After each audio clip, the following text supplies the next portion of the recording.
Atenção! Esse vídeo é de caráter meramente educativo e informativo. Não faço recomendações de investimentos aqui no canal. Se toda a sua renda, seu patrimônio e seus investimentos estão no Brasil, o que acontece se o real perde valor? A maioria dos brasileiros investe apenas dentro do próprio país. Mesma moeda, mesma economia, mesmo risco. Isso significa que se algo der errado no Brasil, todo o patrimônio sofre junto. Agora pensa diferente. E se parte do seu dinheiro estivesse investido nas maiores empresas do mundo, em dólar, na economia mais forte do planeta? Hoje eu vou te mostrar por que investir em dólar é uma das decisões mais importantes para proteger patrimônio, como funciona um dos ativos mais famosos para isso, o IVVB11, e como selecionar bons investimentos internacionais. Se você quer construir patrimônio de verdade, precisa pensar além das fronteiras. Primeiro vamos entender um ponto fundamental. Quando você investe apenas no Brasil, você está concentrando 3 riscos: risco país, risco moeda e risco econômico. Tudo depende do mesmo cenário. Se a economia brasileira vai mal, se a inflação sobe, se o real desvaloriza, seus investimentos sofrem juntos. Agora, quando você investe parte do patrimônio em dólar, você cria uma proteção natural. Quando olhamos para os números históricos, fica claro por que isso importa. Vamos voltar um pouco no tempo. No ano 2000, um dólar custava aproximadamente R$ 1,80. Em 2010, o dólar estava perto de R$ 1,70. Agora olha o que aconteceu depois. Em 2015, o dólar já tinha passado de R$ 4,00. Em 2020, chegou perto de R$ 5,80 em alguns momentos.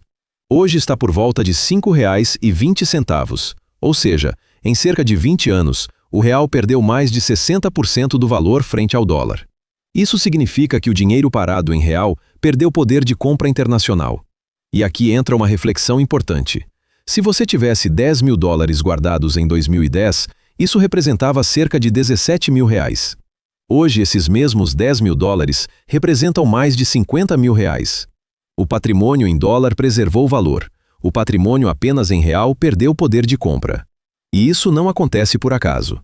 Moedas de países emergentes, como o Brasil, tendem a se desvalorizar ao longo do tempo por vários fatores: inflação mais alta, instabilidade política, juros elevados e ciclos econômicos mais voláteis. Enquanto isso, o dólar continua sendo a principal moeda global.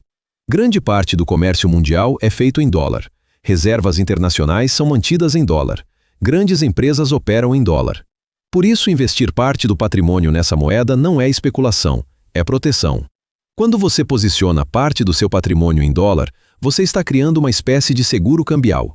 Se o real enfraquece, seus ativos internacionais ajudam a compensar. E isso é uma das bases da diversificação global. Aqui entra uma reflexão importante. Moeda também sofre desgaste ao longo do tempo. E quando olhamos para a história das moedas de países emergentes como o Brasil, existe um padrão muito claro. Elas tendem a perder valor frente às moedas mais fortes do mundo. Isso acontece por vários fatores estruturais. Primeiro, a inflação. Historicamente, o Brasil conviveu com níveis de inflação mais altos do que economias desenvolvidas. Mesmo depois do Plano Real, o poder de compra da moeda continua sendo pressionado ao longo dos anos. Segundo fator, instabilidade econômica. Países emergentes costumam passar por ciclos mais intensos de crescimento e crise. Mudanças políticas, incertezas fiscais, aumento de dívida pública, tudo isso impacta a confiança na moeda. Quando a confiança diminui, investidores internacionais tiram dinheiro do país. E quando isso acontece, o câmbio reage, o real enfraquece. Terceiro fator, dependência de commodities. A economia brasileira depende muito de produtos como minério de ferro, petróleo e soja. Quando os preços dessas commodities caem no mercado global, a entrada de dólares no país diminui, e isso também pressiona a moeda. Agora compara isso com o papel do dólar no mundo. O dólar não é apenas a moeda dos Estados Unidos, ele é a principal moeda de reserva global. Bancos centrais ao redor do mundo mantêm reservas em dólar. Grande parte do comércio internacional é feito em dólar. Muitas das maiores empresas do planeta operam e faturam em dólar. Isso cria uma demanda constante pela moeda. Então, quando você investe parte do seu patrimônio em ativos dolarizados, você está se conectando a uma moeda que tem relevância global. Não é apenas sobre buscar retorno, é sobre proteger poder de compra ao longo do tempo. Porque patrimônio não é só quanto dinheiro você tem. é o quanto esse dinheiro realmente vale no mundo real. E diversificar moedas é uma das formas mais inteligentes de proteger esse valor. Agora vamos falar de um dos índices mais importantes do mercado financeiro mundial, o S&P 500. Esse índice representa aproximadamente 500 das maiores empresas listadas nos Estados Unidos, mas não é apenas um conjunto qualquer de empresas.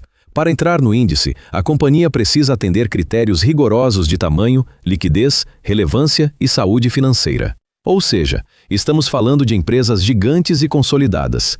Nele estão algumas das empresas mais poderosas do planeta. Empresas como Google, Coca-Cola, Visa, empresas que atuam no mundo inteiro e geram bilhões em receita todos os anos.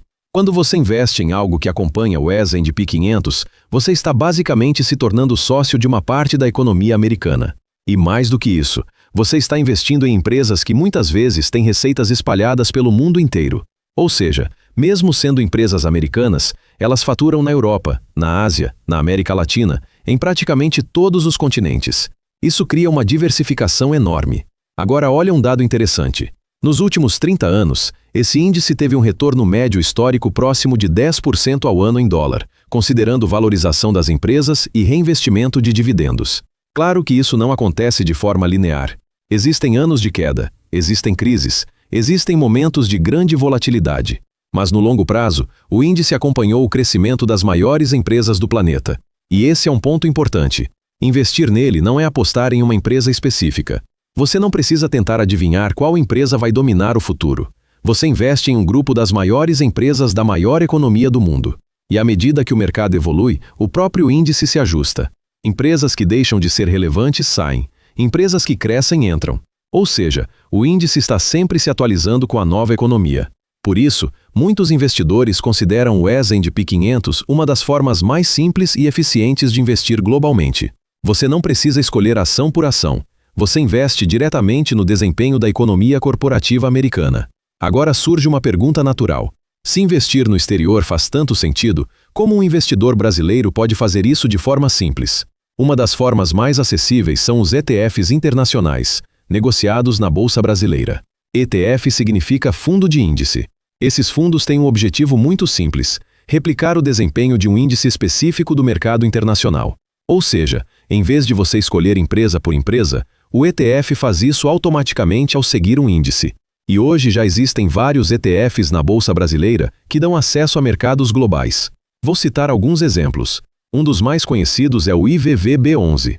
Esse ETF replica o S&P 500, que é o principal índice da Bolsa Americana, e reúne cerca de 500 das maiores empresas dos Estados Unidos. Quando você compra IVVB11, indiretamente você está investindo em empresas como Apple, Amazon, entre muitas outras. Ou seja, com uma única compra, você passa a ter exposição a centenas de empresas globais. Existe também o Nasdaq 11, que acompanha o índice Nasdaq 100. Esse índice concentra muitas empresas de tecnologia, como Microsoft, Nvidia e outras gigantes do setor. Ou seja, você passa a ter exposição não só à economia americana, mas também a mercados da Europa, Ásia e outras regiões. Percebe como isso amplia o horizonte do investidor? Em vez de depender apenas da economia brasileira, você passa a participar do crescimento das maiores empresas do planeta. E o melhor, tudo isso pode ser feito diretamente pela Bolsa Brasileira, usando o mesmo aplicativo da corretora que você já usa para comprar ações ou fundos imobiliários. Sem precisar abrir conta no exterior, sem burocracia internacional e com um nível de diversificação muito maior. Por isso, os ETFs internacionais se tornaram uma das ferramentas mais utilizadas por investidores que querem proteger patrimônio e pensar globalmente. Mas é importante entender que não existe investimento sem risco. Um ETF também oscila. Se o mercado americano cair, o ETF cai. Se o dólar cair muito, isso também pode impactar. E como qualquer ativo de renda variável, existe volatilidade. Por isso, ele deve ser visto como investimento de longo prazo. Agora vamos falar sobre seleção. Se você for investir internacionalmente, existem algumas coisas importantes para analisar. Primeiro, qual índice o ETF acompanha? Alguns seguem o S&P 500, outros seguem Nasdaq, outros mercados globais. Segundo, taxa de administração. Quanto menor a taxa, melhor para o investidor no longo prazo. Terceiro, liquidez. Ativos com maior volume negociado costumam ser mais eficientes. Quarto, diversificação. ETFs amplos geralmente reduzem risco específico. Uma pergunta comum é: quanto do patrimônio deveria estar em dólar? Não existe número único, mas muitos especialistas defendem algo entre 10% e 30% do portfólio. Isso já cria uma diversificação relevante. O importante não é um número exato, é ter exposição. Se todo o seu patrimônio está no Brasil, você está apostando em um único cenário. Investir em dólar é ampliar horizonte, é proteger poder de compra, é acessar empresas globais, é reduzir risco de concentração. Não é sobre abandonar o país, é sobre pensar como investidor global. Patrimônio forte não depende de uma única economia, ele se posiciona onde existem oportunidades. Aqui é farda e grana, disciplina no serviço, estratégia no dinheiro.